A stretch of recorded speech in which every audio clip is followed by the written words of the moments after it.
Terceira ordem: espíritos imperfeitos.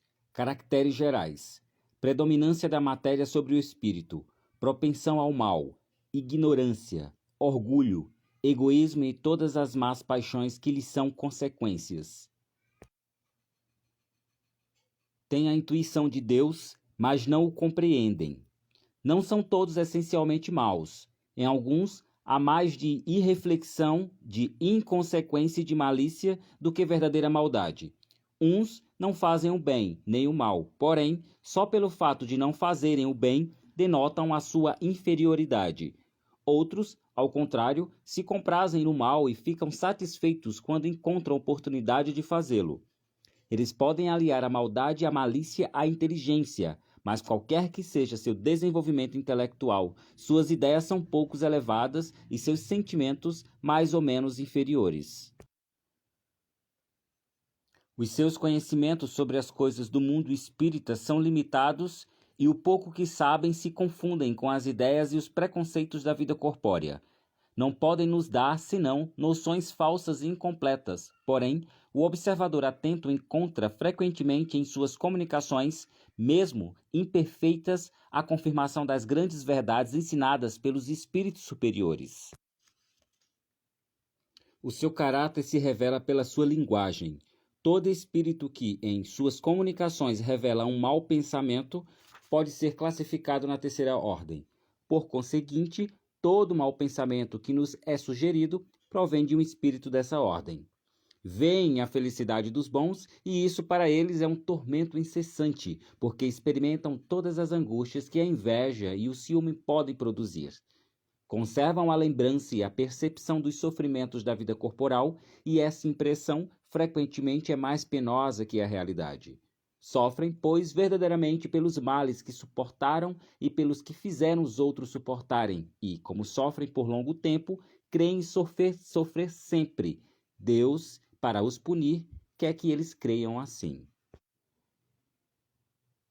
Podem-se dividi-los em 5 partes principais.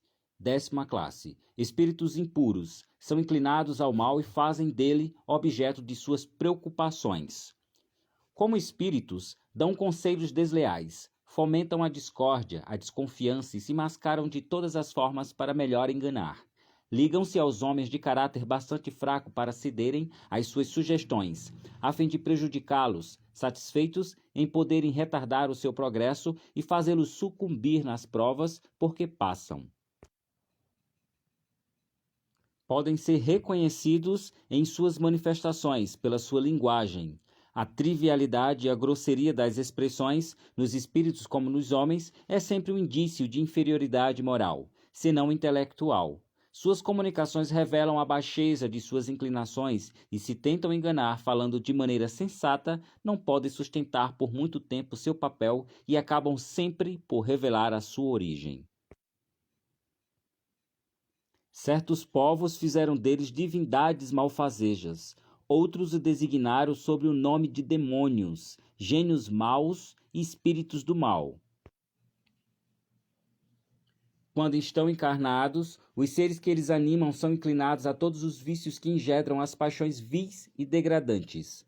A sensualidade, a crueldade, o embuste, a hipocrisia, a cupidez e a avareza sórdida. Fazem o mal pelo prazer de fazê-lo, e muito frequentemente sem motivos, escolhendo suas vítimas por ódio que têm ao bem, quase sempre entre as pessoas honestas. São flagelos para a humanidade, qualquer que seja a categoria social a que pertençam, e o verniz da civilização não os livra do opróbio e da ignomínia.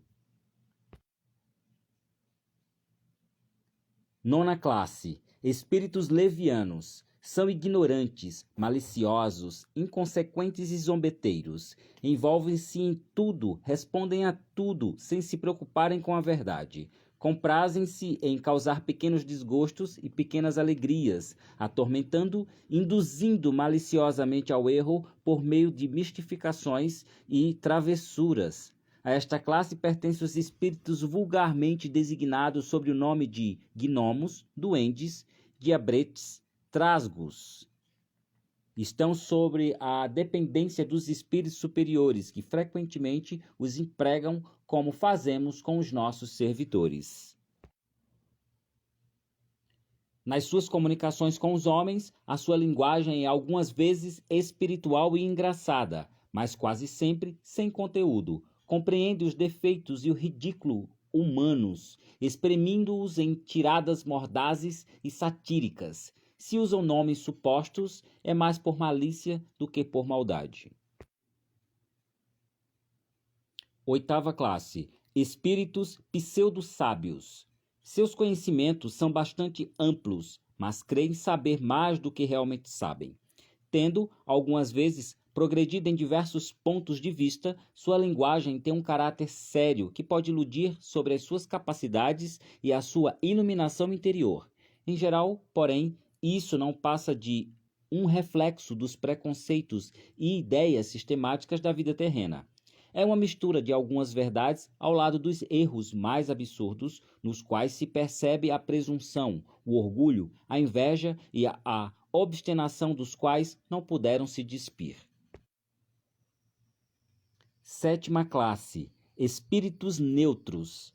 Não são nem muito bons para fazerem o bem, nem muito maus para fazerem o mal, inclinando-se tanto para um como para o outro, e não se elevam acima da condição vulgar da humanidade, tanto pela moral como pela inteligência. Apegam-se às coisas deste mundo, cujas alegrias grosseiras não têm mais.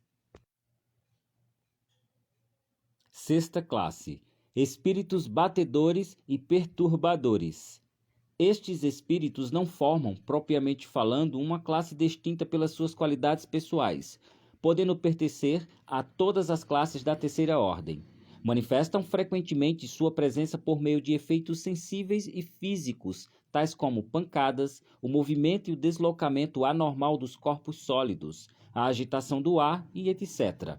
Parecem ser, mais que os outros agarrados à matéria, os agentes principais das perturbações dos elementos do globo, quer atuem sobre o ar, a água, o fogo ou os corpos duros, ou nas entranhas da terra.